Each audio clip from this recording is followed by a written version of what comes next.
Hello and welcome to episode 6 of the Parliament Podcast. I'm your host Andy Segadin, online managing editor of Temple Law Review Volume 91. On today's episode, we sit down with Dina Schlossberg.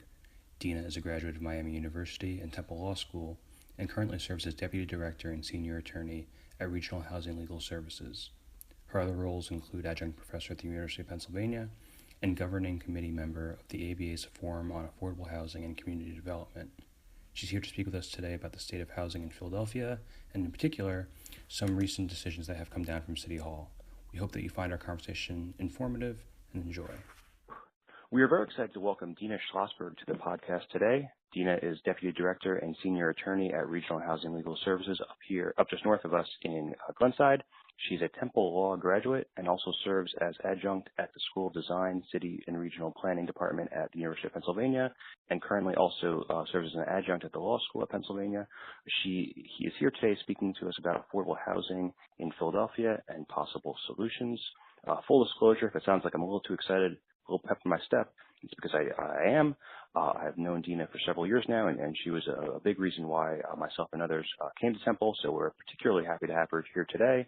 And with that bit of sappiness and mumbling on the side, welcome, Dina. Thank you so much.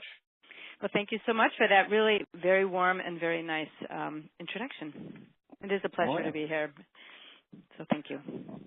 And so I guess we'll hop right in, and I guess kind of for framing purposes, for people who may not be aware of Regional Housing Legal Services and the work that you do, or maybe even the affordability concerns here in Philadelphia generally, can you talk a little bit about your work to kind of frame our conversation? Sure. I'll tell a little bit about Regional Housing Legal Services. It is a kind of a unique organization. There's not very many like it. It's a nonprofit. We consider ourselves or call ourselves a nonprofit law firm. Regional Housing represents nonprofit, or we do a number of things around kind of the protection, preservation, and promotion of affordability for all, with the strongest emphasis on the very most vulnerable populations, and increasingly now looking at issues of equity and allocation of resources. So Regional Housing is about 40. We just celebrated our 45th anniversary, and it was born out of a kind of more traditional legal aid office back from when Bucks County Legal Aid was a legal aid office, Bucks County being a county right outside of Philadelphia. And so Regional Housing is unique in the sense that it is a part of a legal aid structure. So every state has kind of a coordination of legal aid offices, and Regional Housing is one of those. So we're like a sister to Community Legal Services or Philadelphia Legal Aid. But we don't do individual representation. We don't do landlord-tenant or things like that, at least on the individual basis. But we work on systemic solutions and advocacy and promotion of systemic solutions. And we also represent individual nonprofit organizations in the development of affordable housing. So we are sort of development attorneys to other nonprofit organizations. Gotcha. And public-private partnerships that those nonprofits are engaging in. Excellent. And so I'm going to hop right in and talk about things that you know much better than I do. I guess the first is just kind of talk a little about the state of housing affordability in Philadelphia in general. We are currently in what's being described as a seller's market. I believe, according to Zillow, home prices in the region have increased by 11% over the past year. And meanwhile, there's been a WHYY story earlier this year that the affordability of affordable units availability has shrunk by 50% over the past decade. I guess, how does housing in Philadelphia now compare to what you've seen in years past? Philadelphia has been, over the years, has been a somewhat unique market on the East Coast, and we're in the sense that we had about 60% home ownership in the city by and large, and that was really constant over decades. And the cost of living in Philadelphia, the cost of purchase of a home and even the cost of a rental unit was relatively low in comparison to, say, D.C., Boston, New York. So it kind of within the even parts of New Jersey, so that the role that Philadelphia played in all of the kind of the growth of the East Coast was that it had relatively stable housing prices. in the last, I'd say, probably in the last 10 years, the problem has begun to really magnify, as it has magnified everywhere in the country. So there is a report put out every year by the National Low Income Housing Coalition, and that report, I can't remember exactly what the report is called, but it's the state of housing is really what it is. It's called the state of housing, and we're now at the point around the country that if you make the assumption that somebody is to pay only 30% of their income for housing and housing-related expenses, that there is no place in the United States where somebody can get a two-bedroom apartment and pay for only 30% of their income solely on if they're getting paid minimum wage. So one of the issues in Philadelphia, we've had a number of perfect storms in Philadelphia. One, we've lost a number of units. We've lost in the last 10 years about 50% of our existing affordable housing stock. And I can tell you, we can talk about why.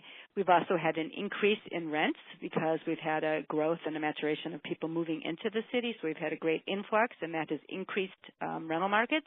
And housing that's being developed is being developed for the higher end market. And we are still responding to, not quite as badly, but we lost some units as well in the downturn of 2008, 2009, 2010. But one of the big issues in Philadelphia is that we have very low wages. We do not have, Philadelphia has our minimum wage continues to be $7.15, or whatever the state minimum wage is. So it's very, very hard. Our poverty rates are very high for a number of reasons, and one of them is minimum wage. And I would say that the problem is worse now. It's expanded because the number of people in poverty is so high, and the number of units is in some, despite people's aggressive attempts to try to build and renovate units, we are still very low. And we have most recent housing study from the city of Philadelphia indicated that we have about 125,000 households, renter and homeowner, that are severely cost burdened, meaning they pay somewhere between 50% or greater of their income per month in order to be housed. And I want to touch on that because there's been a lot of talk about, I guess, the issues of Philadelphia. As you mentioned, it's cheaper to live here than in other cities, but also, I guess, the wages here are lower. But you did mention there's some, I guess, behind the curtain type reasons or just reasons that maybe the average person doesn't know as to why the number of affordable units has decreased. I guess, is there a reason or two that comes to mind as to why that number has gone down over the past 10 years? As a number of factors. We lost some units Philadelphia has a very old housing stock, right? So the average house is over 30 years to 40 years old. So what would be considered naturally occurring affordability in some communities doesn't exist because the houses haven't been renovated. We lost some units in the process of NTI, which was a neighborhood transformation initiative, when the city made the decision back a couple administrations to do some sort of wholesale land clearance for the ability to build some new and to sort of do more wholesale development, some for affordability, some for not. And we have rapidly transforming communities, right? So if you have some empty lots that are in North Philly, for example, rather than developing that housing for maybe middle-income households, it's being developed for students. So that's a very simplistic answer, but it adds to the mix. We've also lost a number of units because a number of units that were in stock for preservation purposes because of the way they were funded, or the sources of income that were used to generate to develop the property, or the source of financing that was used to develop the property, have reached their maturation of 30 or 40 years required to be affordable. And rather than kind of re-upping and staying affordable, they're choosing to go market. And all this is contributing to Philly Magazine had a story over the summer that the affordable housing deficit in the region is 117,000 units. And to your point about the ability for people to make ends meet in Philadelphia, there was a study over the summer on the 50 largest cities in America, and Philadelphia is one of only 6 in which the average homeowner or renter ends each month in the red. And I guess the article noted that despite the housing being cheaper than Washington, D.C., Boston, New York, incomes here are much lower. The poverty rate is estimated to be around 25% here, which is a high among the top 10 largest cities in the country. I guess how much of what you're seeing today in housing is intertwined with things like, job creation, healthcare, transportation. And I guess, does your work at all intersect into those areas where, people who can't afford rent probably aren't able to afford, medication or might have trouble getting to work because they might not have a car? Or I guess does that kind of all play into what you do, or do you see that playing into what you do? No, it absolutely does. I don't think that anybody assumes that housing is in a vacuum and that it's sort of independent of the other needs. When somebody is deeply housing insecure or they're severely cost burdened for housing, it's not as if they're severely, I guess you could be a med student or, an intern and be severely cost burdened and have a high student loan debt, but that's not to last forever, right? But most people who are in poverty, when they have issues of their housing costs, they have multiple other issues as well. So that we work very closely with other public interest organizations throughout the city to work together for solutions. So we work with CLS and the Senior Law Center on the anti-eviction work that's going on in the city of Philadelphia now, and the Eviction Center, and helps to support an eviction. Worked on the eviction task force and came up with a number of multiple solutions, ways to address the really severe eviction issue in Philadelphia. I think we have over 100,000 households a year being evicted, going through the eviction cycle. I encourage anybody to read the Matthew Desmond book, Evicted, if they haven't read it yet, to get a really, really understanding of how eviction is part of the cycle and system of poverty. It's not a response to poverty. It's a kind of a driver of poverty. We work really closely now. The hot kind of message right now in the affordable housing industry or community is that housing is an indicator of health. So if you think about it for even like 2 minutes, what makes somebody stable is their ability to go to bed every night with that roof over their head. It allows them to be able to take their medication. It allows kids to be able to kind of stay in one school and not be moved around from shelter to shelter. It allows somebody to have stable food. There's lots of ways in which stable housing interfaces with health. And so we're increasingly, one of our new strategies in my office is that we are doing a lot of work around housing and health, and I could tell you 5 or 6 different ways in which we're kind of doing that interface.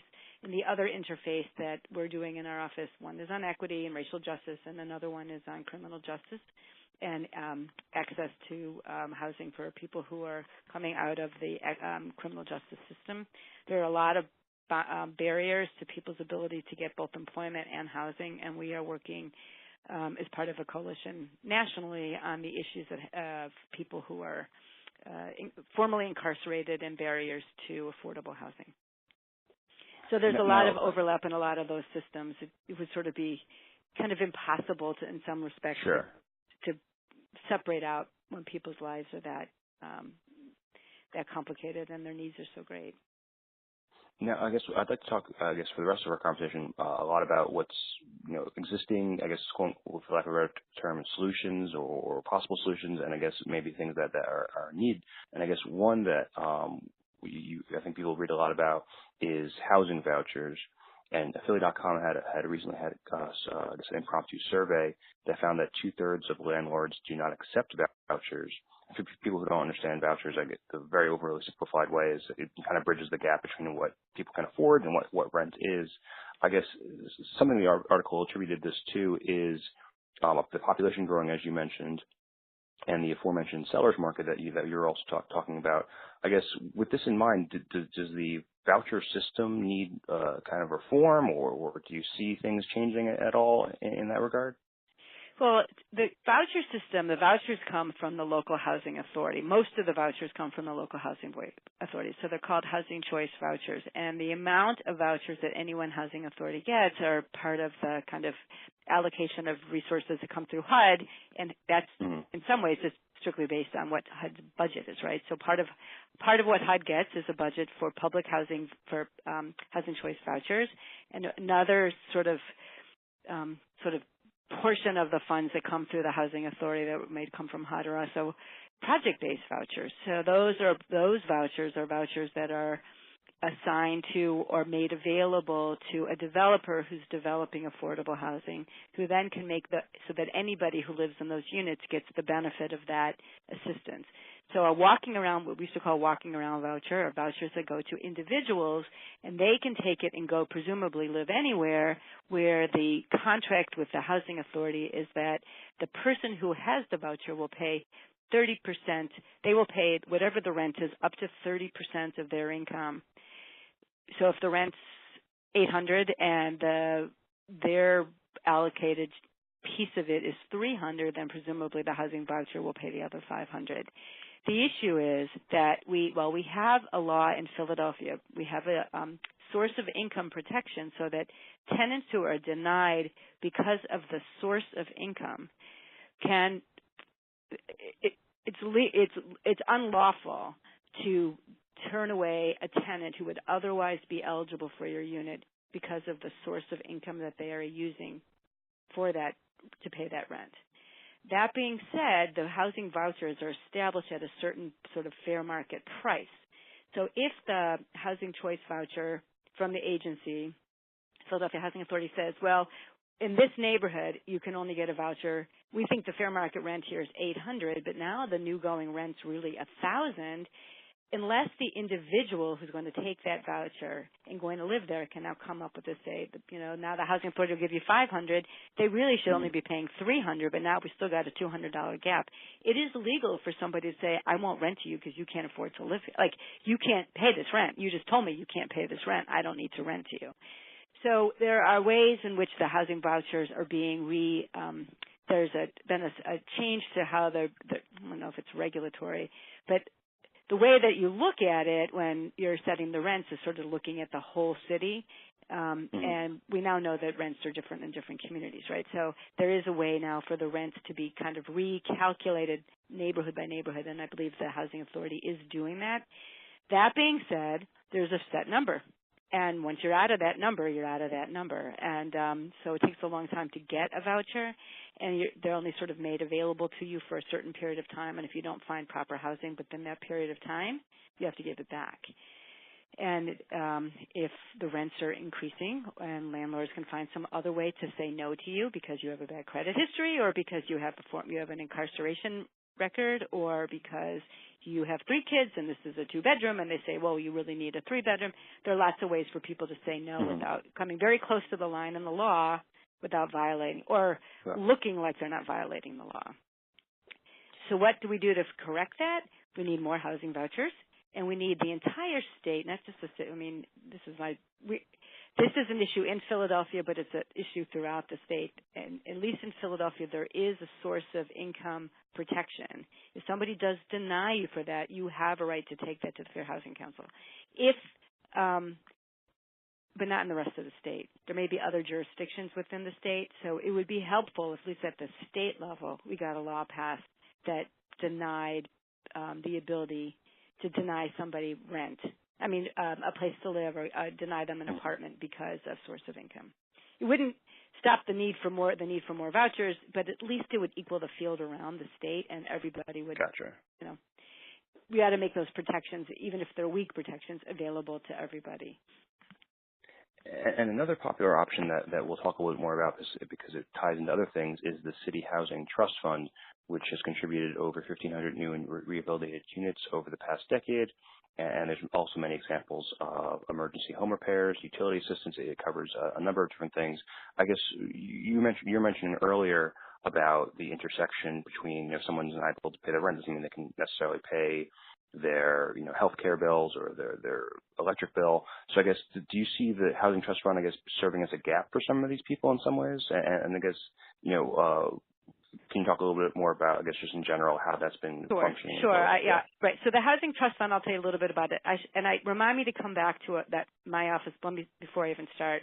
Regional Housing also has a kind of an additional arm called PULP, the Pennsylvania Utility Law Project, and it's a separate project, but it's sort of housed within Regional Housing that does access to utility issues kind of on a large-scale basis, again, on an impact basis throughout the state of Pennsylvania. And so we work very closely. Utilities are very, you need utilities and a frame around your home, right? So the intersection is, fairly obvious. The Housing Trust Fund is a pool of money that is made available through the city of Philadelphia, and the source of that fund is a fee that comes from the recording of deeds and mortgages. So when you go to record your deed, if it costs $180 to record a deed, a portion of those fees are kind of not diverted, but they're allocated over to the housing trust fund. So when the market is robust and there's lots of activity going on in the housing industry and there's a lot of deeds getting recorded and a lot of mortgages getting recorded, the housing trust fund has a fair amount of money. When the market stagnates, it doesn't. But those funds are then allocated to the housing trust fund. The housing trust fund has an advisory board. That board is made up and comprised of city agency people and members of the private, nonprofit, community development, mission-driven community, right? So, and the project was largely the kind of the brainchild of the Philadelphia Association for Community Development Corporations, which is sort of the umbrella group for all community development agencies in the area.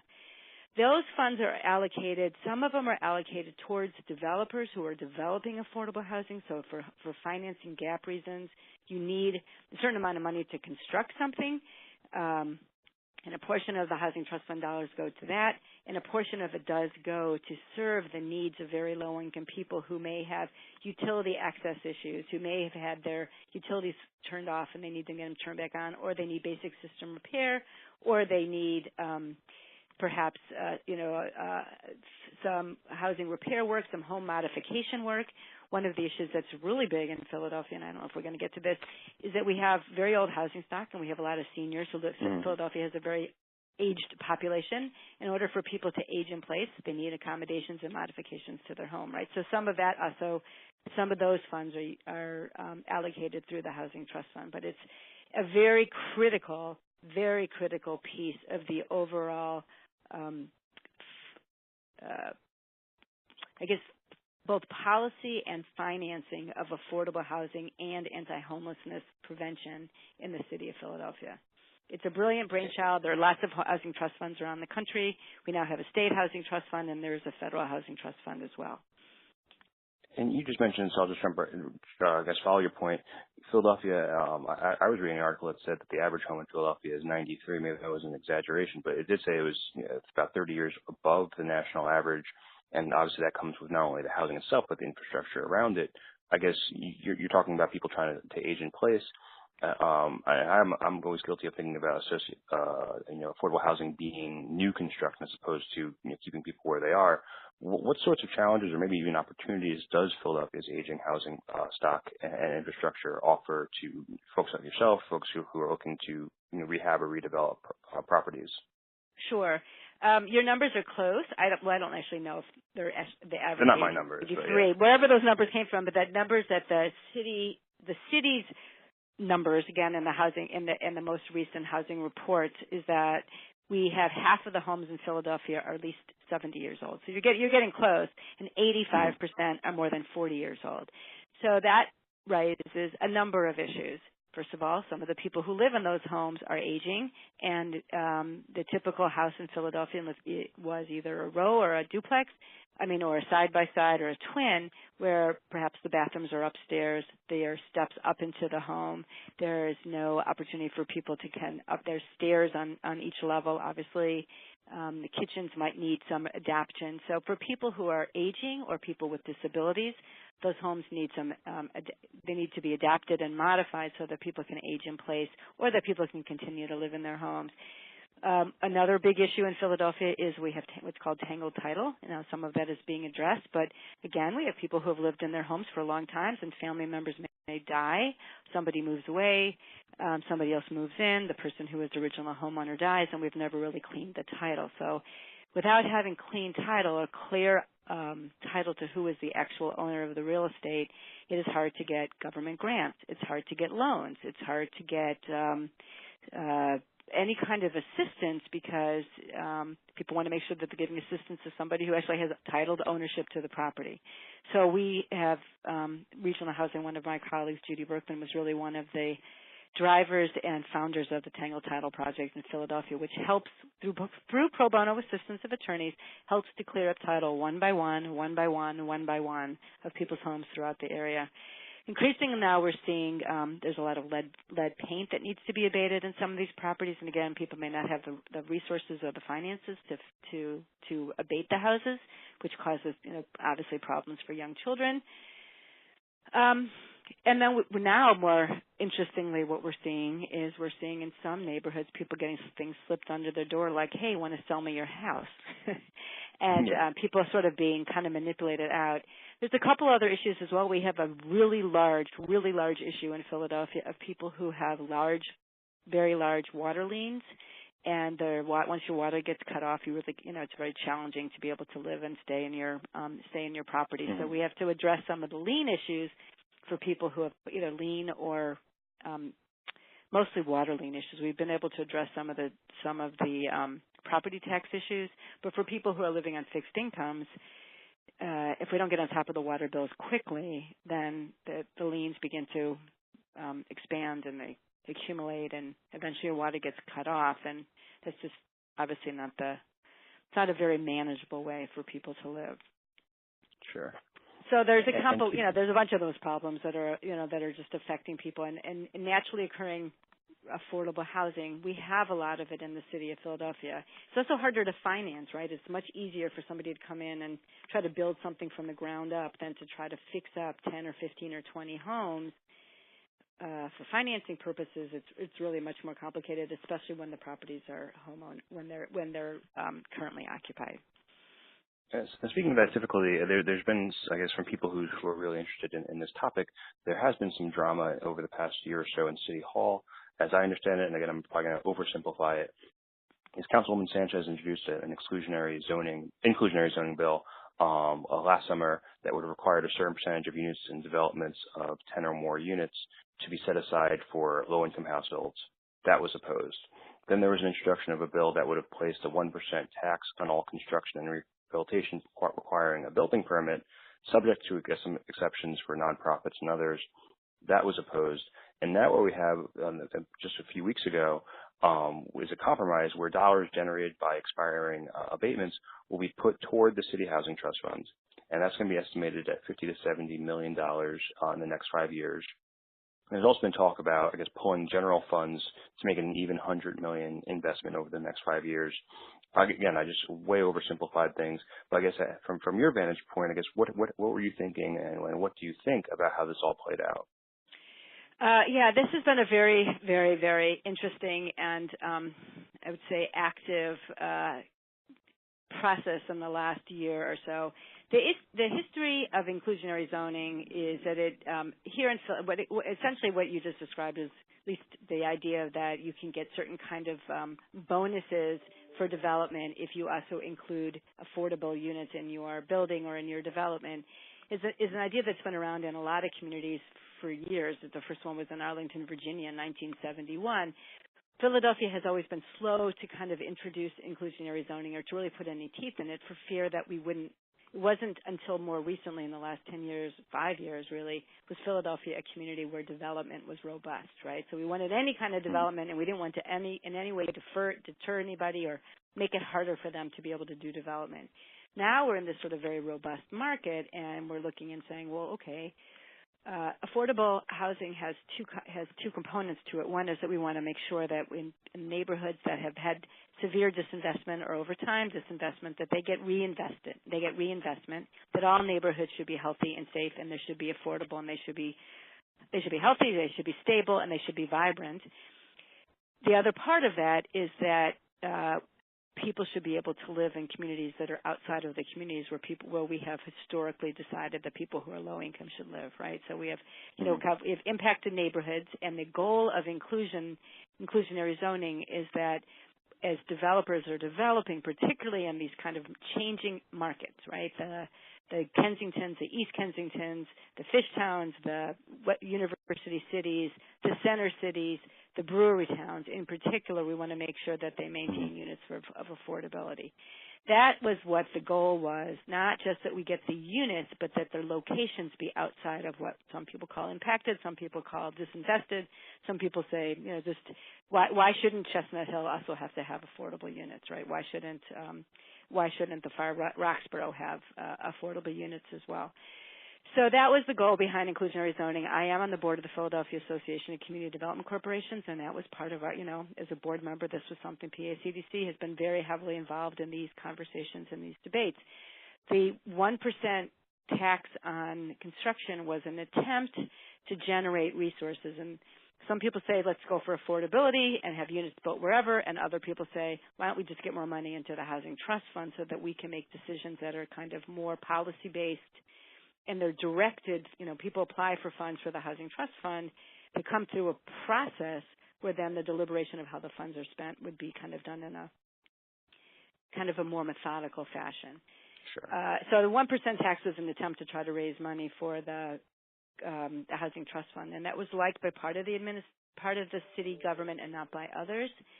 This attempt now, where there's kind of a middle ground, where there's some voluntary inclusionary zoning, and where people can get some density bonuses and such like that, is kind of a compromise.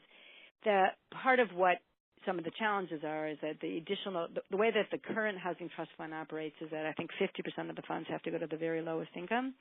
So they have to be used for projects that support very low income households. The goal now is to expand it, at least by some members of the government, of city government, so that we can now use some housing trust fund money to spend for middle markets, right? Workforce housing up to 120% of median income. Some people like that. Some people don't like that, right? They think, well, we have such high need for very low income here in the city. We need so much. We have 125,000 households who are so severely rent burdened. Why are we kind of taking governmental resources and using them for people with 100 or 120% median income? So that's where the debate is. And there's others who say, look, $50 million is $50 million more into the housing trust fund, and we'll take whatever portion we can take to use however we can use it. And is that, I guess, like a bird in the hand's worth two in the bush type situation, where I guess is there have been criticisms about A, it not being enough dollars, and B, I guess accumulating dollars isn't the same as having units themselves. Obviously, as you mentioned, that there's a control factor as well. But I guess is that the argument as well? I guess, and for people who maybe don't understand, and I'm certainly among them, what does $10 million a year get you? In terms of construction here in Center City, Philadelphia. Well, not Center City, Philadelphia, but just Philadelphia. I'll tell you the average cost of the primary way that new developments, right? New developments could include brand new, spanking new, or they could include the rehabilitation of either an existing housing development, residential housing, or it could be taking something like a school and renovating it for purposes of affordable housing, or, people are renovating all sorts of things now for high end and low end, or for affordable or for luxury.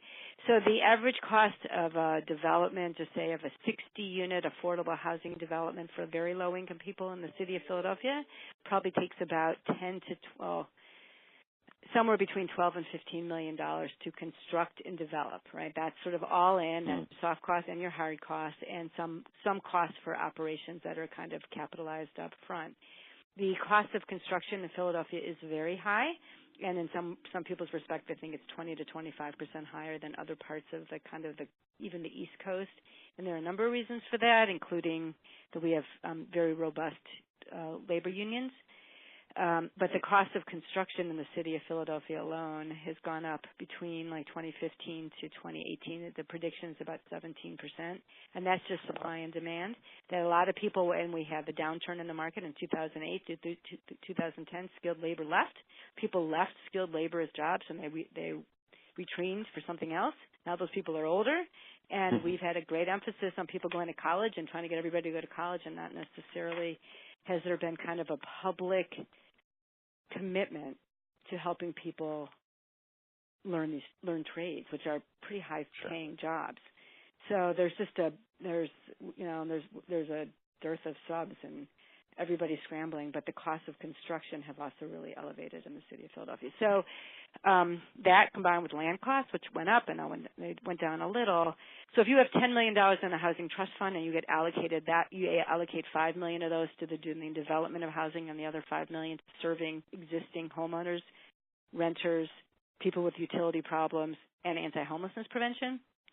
You can serve thousands of people through that, but you, which is good, right? You can stabilize a lot of households, renters and homeowners, and with about $5 million, if you give that to 5 different developments, they each get $1 million, and perhaps they use those funds along with other tools, which I could bore you with, I talked to you about, could result in, maybe the development of 5 new 40 to 50 to 60 unit affordable development. So $10 million can go pretty far. So $50 million can go very, very far. I'm not sure we can generate enough money to address all of the need. Sure. But $50 million more is a substantial amount of money. And speaking of what $10 million a year can do, I guess on another effort, State Senator Kellen, representing nearby Chester and Delaware counties, introduced a state version of the low-income housing tax credit back in September. That's expected to be about $10 million a year available per year should it continue to go forward.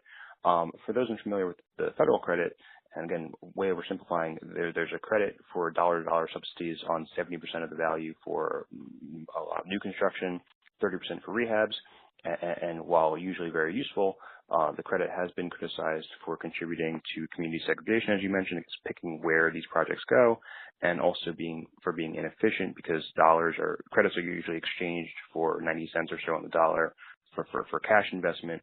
I guess from your vantage point, and obviously I'm assuming that there's some excitement about this, but I guess if you're going to do this at the state level, are there any things that you've learned from dealing with the federal credit that you think would be, I guess, good to implement?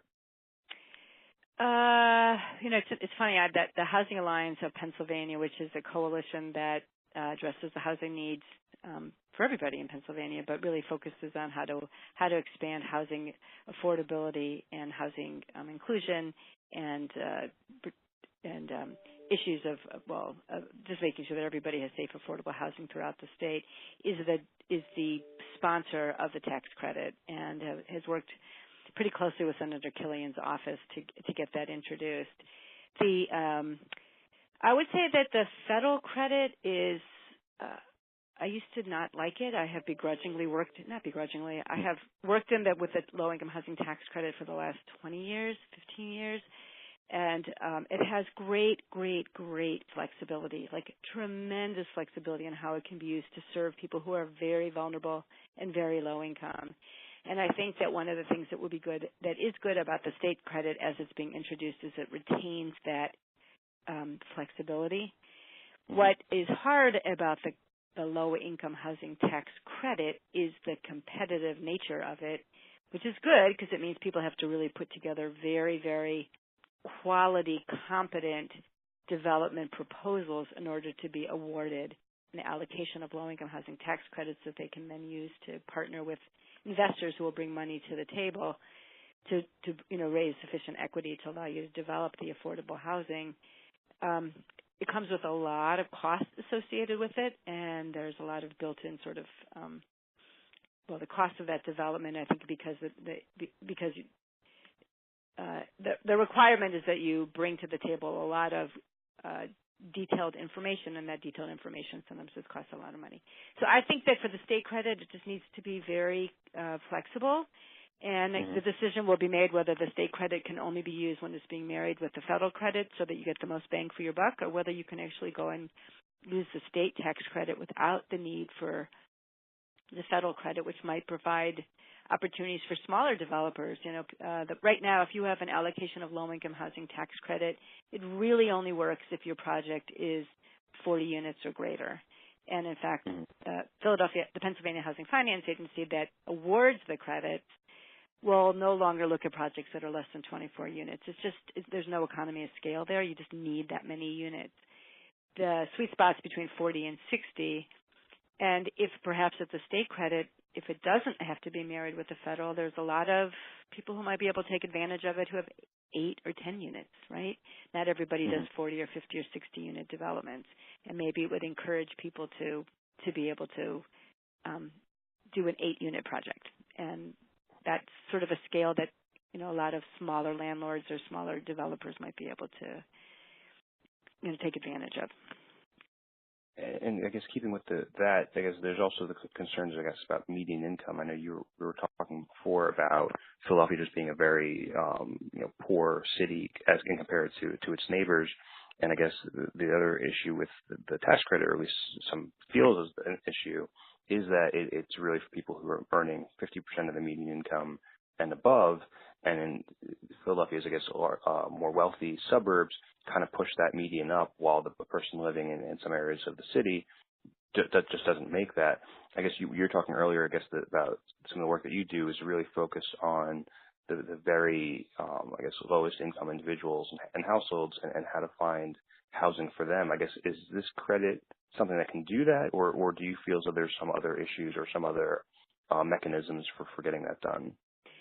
The way that the low-income housing tax credit is structured is that it has to serve people up until currently.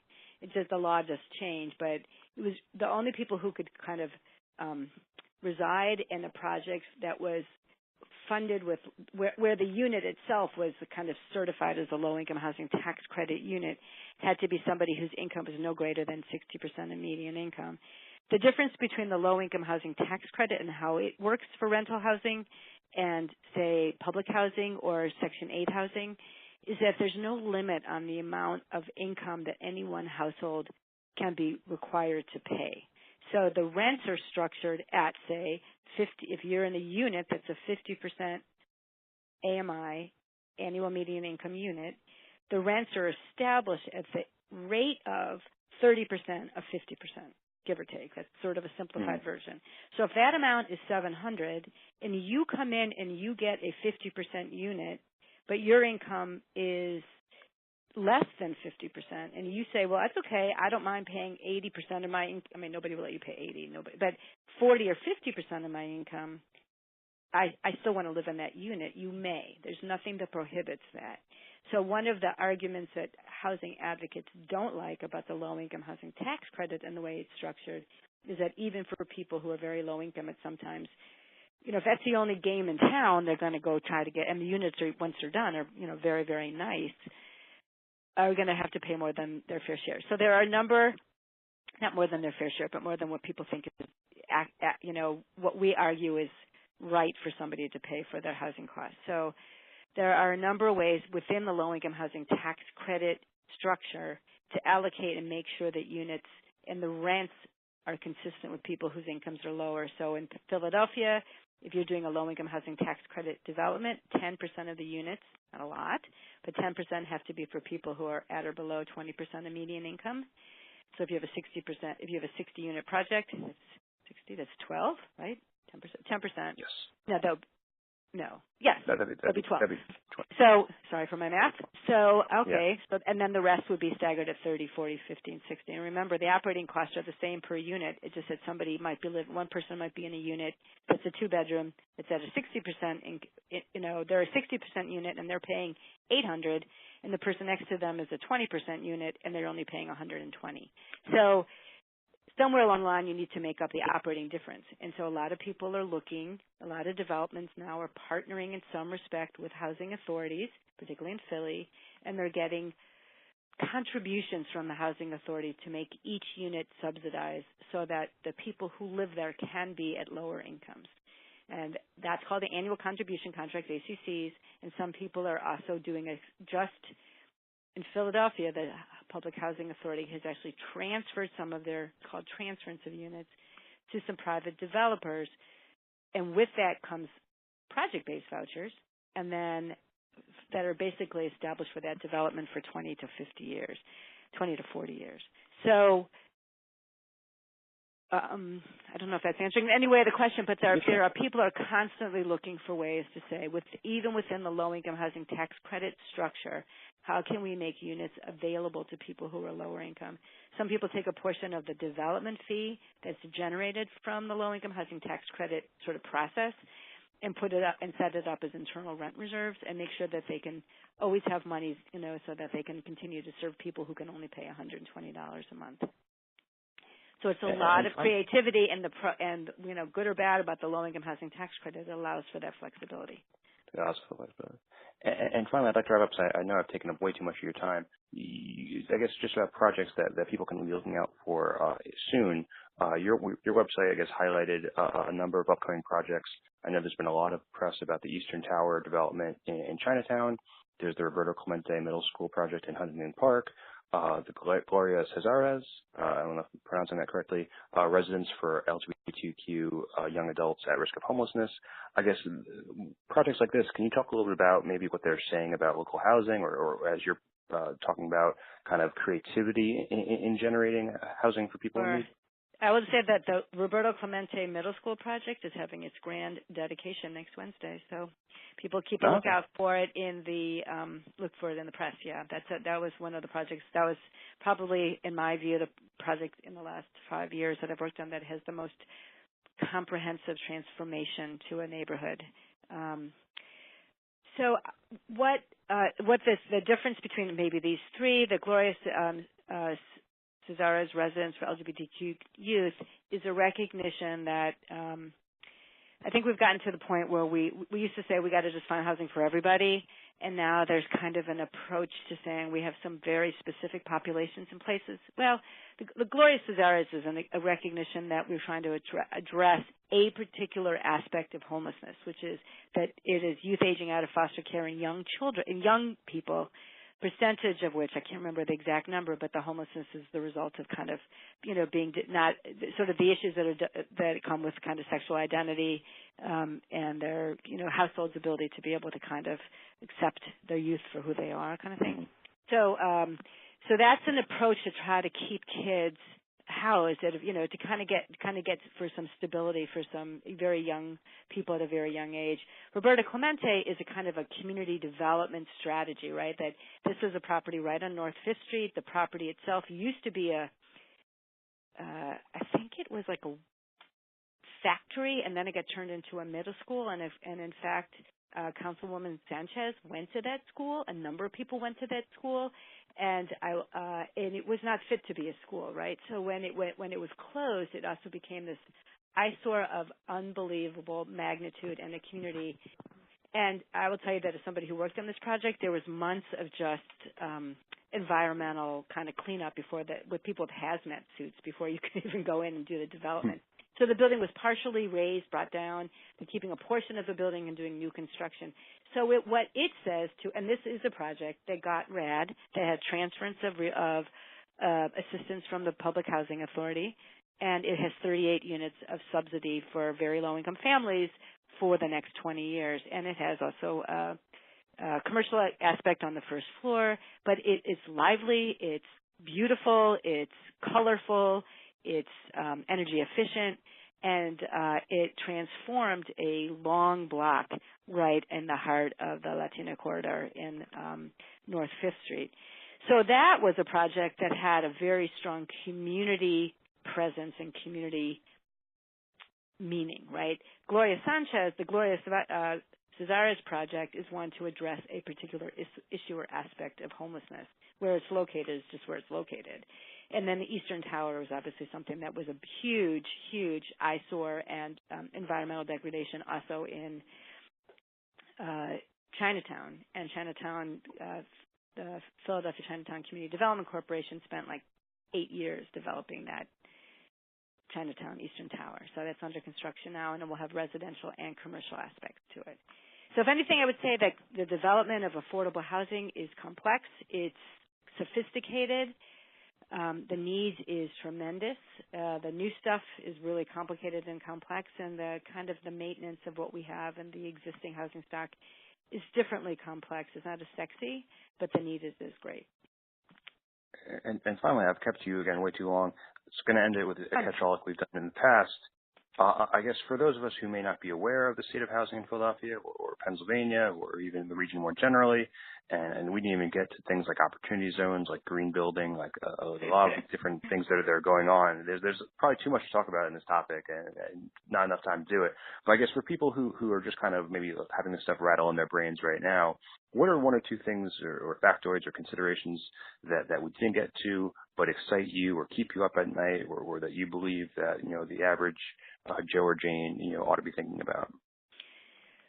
A few of the things that I guess that excite me are the things that are the most depressing about all of this, but that for those, for some people, this is the work that I've chosen to do. So I've tried to understand the history of how we arrived at some of the issues that we have, right? So I think what is exciting now, for good or for bad, is that there's more public discourse and conversation about the 50 to 60 to 70 to 80 years of government-enforced segregation that's resulted in the way that our cities and our suburbs have been developed, right? So books like Richard Rothstein's The Color of Law, Matthew Desmond's book like Evicted have taken the issue of affordable housing, of segregation, of city sort of disinvestment, and brought it out into the light and made it part of a public discourse.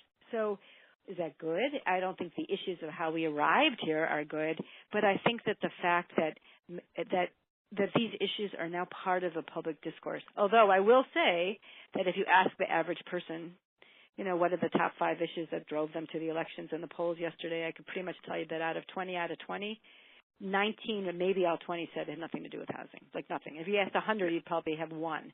So it's not that way where the public grabs the issue, but it's part of the public discourse in the philanthropy world. It's part of the discourse now in kind of the equity universe and people who are really looking at those issues. So that I think is very exciting.